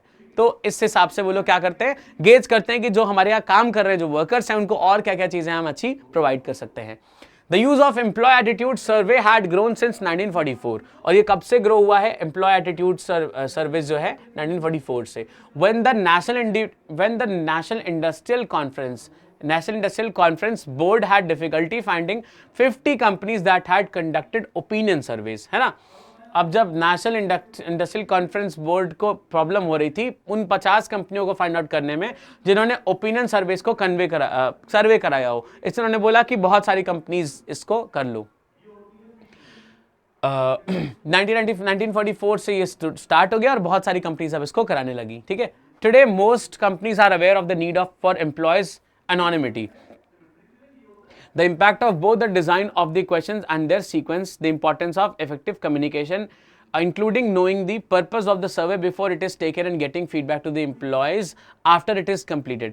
ठीक है, computerization of surveys can provide anonymity if there is no audit trail to the user, especially for short answers that are entered rather than written or typed or an identifiable machine. देखिए अब ये कह रहा है कि अब यहाँ पे क्या हो गया, आज के टाइम पे चीजें थोड़ा सा और मॉडिफाइड हो गई हैं. अब आपको अपनी आइडेंटिटी रिवील करने की जरूरत नहीं है. एनोनिमसली आपसे वो क्वेश्चन पूछेंगे, आपको सिर्फ उसके आंसर्स लिखने भी नहीं कि हम अपने एग्जैक्ट माइंडसेट को लिखें. उन्होंने ऑप्शंस दे दिए कि आपको इसमें से क्या चीज पसंद है. सो व्हेन यू टिक तो उनके पास में उसका डेटा सर्वे तो चला गया, लेकिन आपकी फिर भी पहचान गुमनाम या एनोनिमसली ही बनाई हुई है. ठीक है, survey software packages are available that generate questions for a number of standard topics and can be customized by modifying existing questions or by adding questions. If the survey is computerized, reports can be generated with ease to provide snapshots of a given period of time, trend analysis and breakdowns according to various demographics. You may be interested in responses by age, sex, job, categories, departments, division, functions और geography. अब ये सारी चीज़ें यहाँ पे available हैं जिस हिसाब से आप चीज़ें कस्टमाइज कर सकते हो और इसका एक्सेस और साथ में इवैल्यूएशन बड़ा इजी रहता है. जस्ट बिकॉज कंप्यूटर मॉनिटर्ड होती हैं तो बहुत ज़्यादा टाइम नहीं लगता है और इसको एनालाइज रिटन फॉर्मेट में नहीं करना है, सिर्फ ऑप्शन वाइज करना है. So it is comparatively easy. जैसे पुराने टाइम की अगर हम बात करें तो the survey can be conducted by placing microcomputers in several locations convenient for employees use. Employees are advised where the computers will be, for how long and when the data will be collected. For instance, daily at 5 p.m. for 3 weeks. The screen should not be viewable to supervise or passers-by. While there may be some risk that employees will take the survey more than once, there are comparable risks with other methods too. Managers may be interested in knowing how they are perceived by the peers and subordinates. Packages are available that can be customized, which allow the managers to complete a self-assessment tool used to compare self-perceptions to the anonymous opinions of others. This comparison may assess the development of a more effective manager. अब देखो, अगर मान लो आपका कोई senior है, ये आपका senior है और आप ये हो, मान लो जूनियर हो. अब आपने उस मशीन में अपने सीनियर के कॉन्टेक्स्ट में बहुत सारे आंसर्स लिखे. ठीक है, अब आंसर्स में कुछ नेगेटिव चीज़ें थी जो उसको इंप्रूव करनी है. सो अल्टीमेटली सीनियर इस चीज़ को पॉजिटिवली ले और वो नेगेटिव चीज़ों को देख के उन चीज़ों को इंप्रूव कर दे, जिससे वर्क कल्चर यहाँ का बहुत अच्छा हो. मतलब हो सकता है आपको कोई चीज़ पसंद नहीं हो और भी यहाँ पे आपके साथ में कोई आपके कलीग्स हो सकते हैं जिनको उस सीनियर का वो चीज़ पसंद नहीं है. सो अल्टीमेटली जब वो बहुत सारे कॉन्टेक्स्ट इसी नेगेटिव चीज़ पे देखेगा तो वो उन चीज़ों को इंप्रूव कर लेगा और अल्टीमेटली आपका जो वर्क कल्चर है सीनियर सीनियर के थ्रू जो आपकी लाइक बॉन्डिंग है वो भी अच्छी होगी, प्लस आपको काम करने में मजा आएगा. सो दिस इज हाउ ये जो लेबर वो है, मतलब जितनी भी चीजें, ये वर्क कल्चर है, ये इंप्रूव होता जा रहा है सिंस 1988 या 1944 जो भी लिखा हुआ था. ठीक है, तो इस हिसाब से ये चीजें मॉनिटर हो रही हैं और इस हिसाब से इन चीजों पे काम भी अच्छी तरीके से हो रहा है. तो ये बात थी यहाँ पे. अब देखते हैं क्वेश्चंस जो हमसे पूछे जा रहे हैं. एक और पैसेज तो नहीं है? नहीं है. चलो 115th नंबर क्वेश्चन से शुरुआत करनी है. अब यहां पे कह रहा है which of the following is not the reason for improved job satisfaction of employees. कौन सा चीज ये रीजन नहीं है improved job satisfaction का? which one of the following is not the reason for improved job satisfaction of employees. ठीक है, अब बताना है कौन सा नहीं है. ये थोड़ा सा मुश्किल होता है, कौन सा नहीं है. Improve work flow, better cooperation between department, supervisors, fairness, increase remuneration. अब देखो पैसा बढ़ाने की यहाँ पे कोई बात नहीं हुई है यार अभी तक. बाकी ए बी सी तो हुआ है, डी वाला कहीं पे जिक्र नहीं हुआ है. और हमको पूछना है इज नॉट, तो कौन सा वाला ऑप्शन जाएगा? डी वाले ऑप्शन के साथ में जाएंगे. ठीक है बेटा, देखो पैसे वैसे वाली बात कहीं पे नहीं हुई थी. रेम्यूनरेशंस का मतलब होता है जो पैसा आपको मिलता है उसकी बात हो रही है. तो पैसे का जिक्र यहाँ पे कहीं हुआ ही नहीं है. यहाँ पे सिर्फ वर्क फ्लो, एथिक्स, कल्चर, इन सब की बात हो रही थी, जिसको सुधारा गया है कंप्यूटराइज मशीन्स लगा के, आपके रिव्यूज, आपके व्यू पॉइंट्स लेके. ठीक है, तो रिम्यूनरेशन वाला पॉइंट बाहर निकल जाएगा, इसलिए ऑप्शन नंबर डी को हमें सेलेक्ट करना पड़ेगा. 116 देखते हैं. Companies feel that it is necessary to, companies को क्या फील होता है? Maintain anonymity of the employees and to have effective design and sequence of questions and effective communication. बिल्कुल सही बात है. इन्होंने बोला था कि कंपनीज क्या करती हैं? एनोनिमिटी को मेंटेन करके रखती हैं, मतलब ये नाम वगैरह नहीं जिक्र करती हैं. अभी बोला था एनोनिमस रखेंगी, आपके रिव्यूज ले लेंगी, मैनेजर उस हिसाब से अपने आप को इंप्रूव कर लेगा, लेकिन आपका नाम कहीं डिस्क्लोज नहीं होगा. Maintain the fairness of the managers to be part of the survey. अब यहां पे इसको सर्वे मैनेजर के लिए ही किया जा रहा है, तो इसकी बात नहीं हो रही है. सी कह रहा है conduct surveys from their employees. ये बात तो यार जनरलाइज है ना. In necessary to maintain anonymity, ये नेसेसिटी इन्होंने मनाई है कि मतलब अब दिक्कत हो रही है लोगों को, सारे इनके पास डेटा लीक हो रहे हैं, तो इस वजह से इन्होंने मेंटेन एनोनिमिटी को करना है.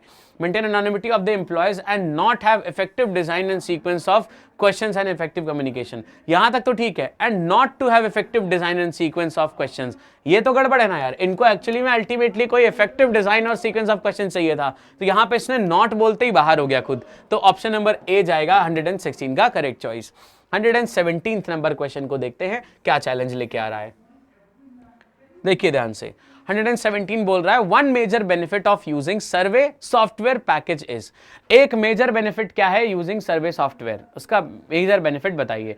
Reports can be generated easily, privacy of a person is expose to the supervisors. अरे नहीं यार, देखो प्राइवेसी ऑफ द पर्सन ये तो रहेगा, expose to the supervisor, supervisor के पास उसकी प्राइवेसी चली जाएगी, मतलब सुपरवाइजर को पता चल जाएगा कि कौन है ये जो ऐसे बदतमीज है जिसने नेगेटिव बोला है. अरे नहीं मालूम चल पाएगा यार, एनोनिमिटी तभी तो है. बी बाहर. सी देखो, employees would like to take up the test on computer. नहीं, employees would like to take the test on computer नहीं, उनको ऑटोमेटिकली उन्हीं चीजों के कॉन्टेक्स्ट में बता दिया जाएगा. D employer can get to know the information immediately. नहीं, वो पूरा एनालिसिस आएगा. अब एक यहाँ पे जो मेजर बेनिफिट है सर्वे सॉफ्टवेयर पैकेज का, वो क्या है? रिपोर्ट्स फटाफट जनरेट हो जाएंगी, है ना. रिपोर्ट्स आसानी से जनरेट हो जाएंगी. तो यहाँ पे ये सारी चीजें हो सकती हैं, लेकिन मेंशन कौन सा वाला किया गया है? ए वाला, कि रिपोर्ट्स को आसानी से जनरेट किया जा सकता है, इस वजह से हम सर्वे सॉफ्टवेयर को यूज कर रहे हैं. जरा देखिए यहाँ पे ध्यान से लिखा हुआ है. ये कह रहा था देखो यहां पे मैनेजर्स में भी इंटरेस्टेड इन नोइंग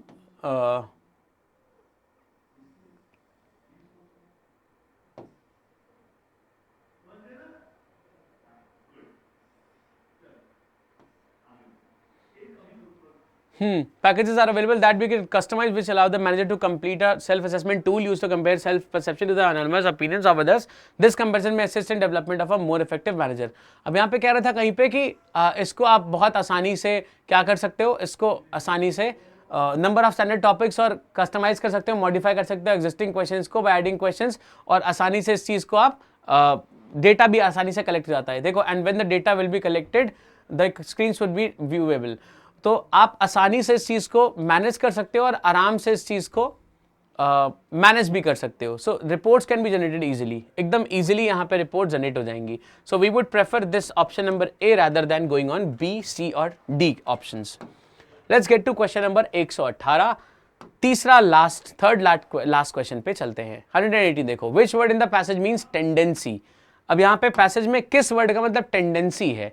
पहला है ट्रेंड, फिर है कन्वीनियंट, फिर है ब्रेकडाउन, फिर है परसेप्शन। पैसेज में कौन सा वर्ड का मतलब टेंडेंसी है? तो यहाँ पे देखो यार, अगर टेंडेंसी की बात करेंगे तो एक ट्रेंड है जो चल रहा है और इसी को हमने आगे आगे कंटिन्यू किया है। सो टेंडेंसी क्या है यहाँ पे? एक ऐसा ट्रेंड है जो चलता जा रहा है। वो ट्रेंड भी कौन सा है? कस्टमर का जो सर्वे है या एम्प्लॉयज का जो सर्वे है, that is the trend that is going on and that is a tendency how we gauge. जिस तरीके से हम नाप पाते हैं कि किसके माइंडसेट में क्या है, और ये तरीका क्या है वर्क कल्चर को इंप्रूव करने का, वर्क कल्चर को एनहांस करने का। So that's how tendency is in link with trend. Convenience, breakdown और परसेप्शंस बेकार है बेटा। चलिए देखते हैं आगे next question number 119। The screens should not be viewable to supervisors और पासर्स बाय। वाई? क्यों नहीं होना चाहिए? To maintain the secrecy of a person. Definitely यही बात है मेजरली। ए, क्यों नहीं व्यूएबल होना चाहिए? क्योंकि सीक्रेसी मेंटेन रहेगी। कौन है जो आंसर्स लिख रहा है? अरे एनोनिमिटी का यही तो मतलब था कि नहीं मालूम चलना चाहिए कि कौन किस चीज पे क्या आंसर लिख रहा है। तो जब ये चीज व्यूएबल नहीं रहेगी सुपरवाइजर्स और पासर्स बाय को, तो इसका मेजर रीजन क्या है कि सीक्रेसी बनी रहेगी, किसने क्या लिखा है नहीं मालूम रहेगा। सो इसलिए ऑप्शन नंबर ए। बी देखो, the main problem is to enable everyone to participate. ये वाली बात नहीं हो रही है। The manager has to be fair enough, इसका भी कोई जिक्र नहीं है। D, to maintain the problems face by women in job market. ये तो एकदम ही दुनिया से बाहर हो गई। जॉब मार्केट की बात इस पैसेज में छोड़ो, 3 पैसेज में कहीं पे भी नहीं हुई है। सो डी वाला ऑप्शन सीधा सीधा एकदम दुनिया से बाहर। सो it would be option A, that is the correct choice. Last question पे आते हैं, question number 120 which says what does the word customized mean here? customized का मतलब यहां पे क्या है ये आपको बताना है। सी customized में आप ऑप्शन है यहां पे adapted है, take as it is, fired, fixed है and mass produced है। customized का मतलब क्या है चलिए देखते हैं। customized वर्ड कहां लिखा है?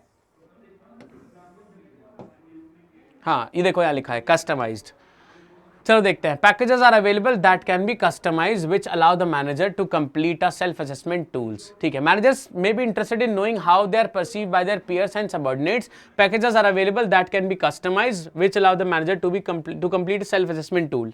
ठीक, अब यहां पे देखते हैं ऐसे पैसेजेस अवेलेबल, ऐसे पैकेजेस अवेलेबल है जिनके हिसाब जो अपने आप से आपके हिसाब से एडजस्ट हो सकते हैं। कस्टमाइज का मतलब है एडजस्टेड या अपने हिसाब से आप जिनको सही कर लो या सेट कर लो। तो ऑप्शंस में हमारे पास में take it as it is, नहीं आपको वैसा ही नहीं लेना है, आप एडजस्ट कर सकते हो। मास प्रोड्यूस की जरूरत नहीं है यहाँ पे। फिक्स्ड नहीं है, वेरी कर सकते हैं। अडेप्टेड का मतलब होता है आपके हिसाब से सेट हो जाना बेटा। तो इकलौता ऑप्शन कौन सा है? ऑप्शन नंबर ए, जो थोड़ा बहुत लिंक्ड मीनिंग हमें यहाँ पे दे रहा है। So adapted is exactly similar to customise. ठीक है, तो आज के 120 क्वेश्चंस पूरे खत्म होते हैं आज। नेक्स्ट क्लास में हम डिस्कस करेंगे 2020 के अप्रैल वाले अटेम्प्ट का कोई सेट। ठीक है, तब तक के लिए इतना ध्यान रखिए। इन सारे क्वेश्चंस को आसानी से आपको सीखना है अगर, तो इनको ध्यान से देखा करिए और साथ में सॉल्व किया करिए और सॉल्यूशंस पे बहुत ज्यादा ध्यान दिया करिए। मिलते हैं कल की क्लास में, तब तक के लिए अपना ध्यान रखिए।